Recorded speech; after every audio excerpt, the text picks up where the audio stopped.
Ние започнахме фирмата в самия край на 2011 година с идеята, че съхранението на данни трябва да стане 10 пъти по-добро. Решенията за съхранение на данни бяха много стари, те бяха създадени през 60-те години като концепция, а бизнесите в 21 век изискват нещо друго.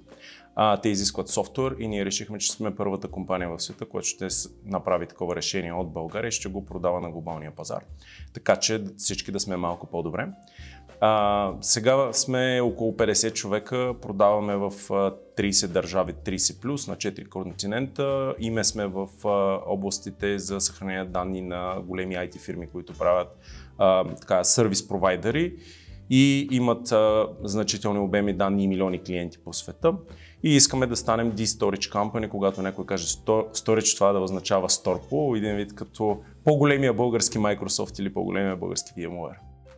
Може би около 6 години ни отне да направим продукти, достатъчно клиентска база, така че да можем да направим фирмата една самоиздържаща се фирма, което е много нетипично в нашия сегмент. Повечето ни конкуренти са може би по-големи, но пък никога не правят печалби, докато ние сме една устойчива фирма, която прави печалби, връща към българската екосистема, финансираме редица инициативи, които подпомагат българската екосистема.